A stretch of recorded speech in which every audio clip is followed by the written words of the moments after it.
Ya, Assalamualaikum warahmatullahi wabarakatuh.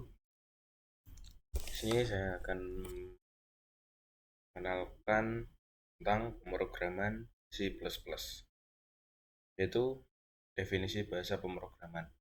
Menurut Jenny atau Java Education Network Indonesia, bahasa pemrograman adalah teknik komunikasi standar untuk mengekspresikan instruksi kepada komputer, memfasilitasi programmer secara tepat untuk menetapkan data apa yang akan diinputkan, disimpan, dan apa yang akan dilakukan apabila terjadi kondisi variatif. Generasi bahasa pemrograman.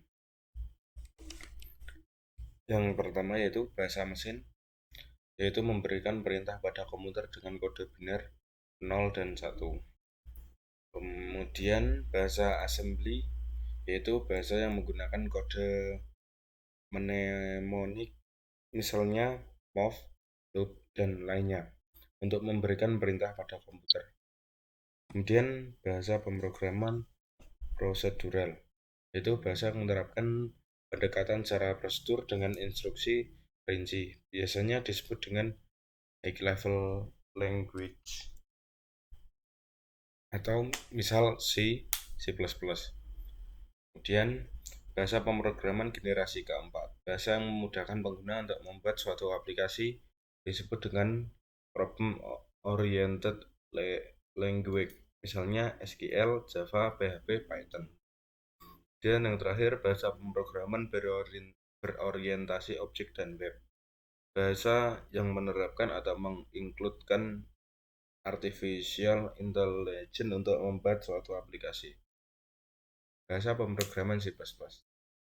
C++ adalah bahasa pemrograman yang diketik statis, compiled, general purpose, case sensitivity, bahasa menengah atau kombinasi fitur bahasa tingkat tinggi dan tingkat rendah.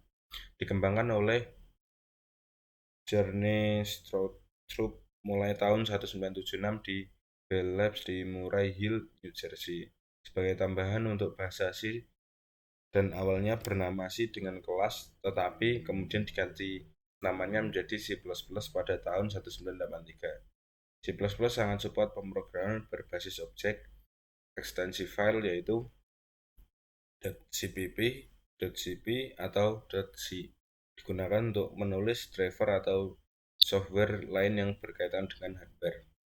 Software editor menuliskan kode dan compiler mengkompilasi source code agar siap dijalankan.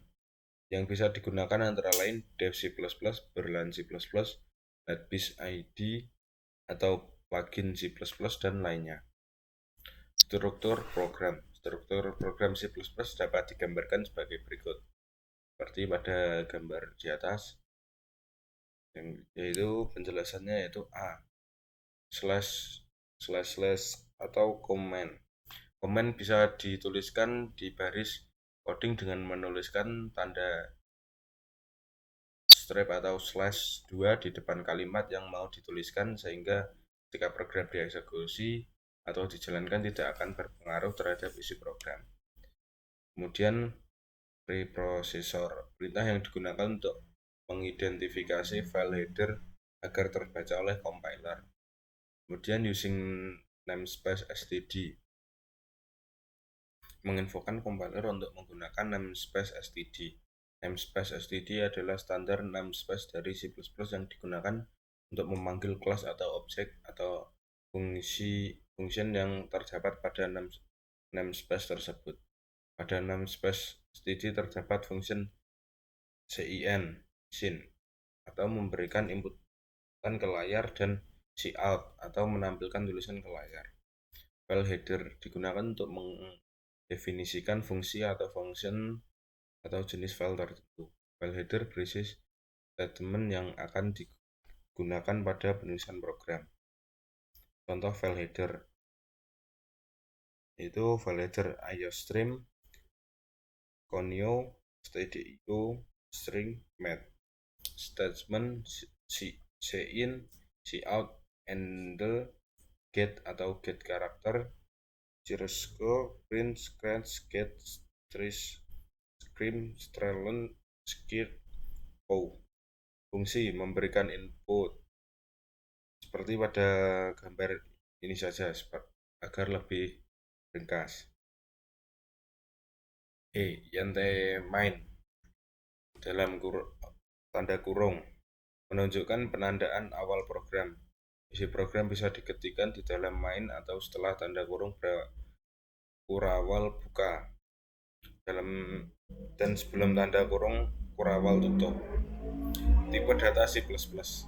Tipe data INT yaitu bilangan bulat, float, bilangan desimal, double, bilangan desimal dengan digit lebih besar dibandingkan float, boolean yaitu menyatakan nilai true atau false, char yaitu menyatakan sebuah karakter atau satu digit, atau bisa berupa huruf A sampai Z atau angka 0 sampai 9, atau karakter khusus seperti dan, persen, dan dolar.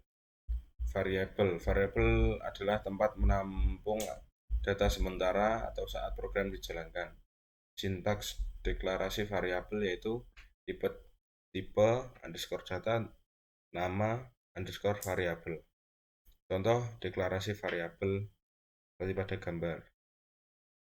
Dan juga untuk lebih lanjut saya sertakan link di deskripsi. Jadi itu saja penjelasan saya tentang pengenalan pemrograman C++. Assalamualaikum warahmatullahi wabarakatuh.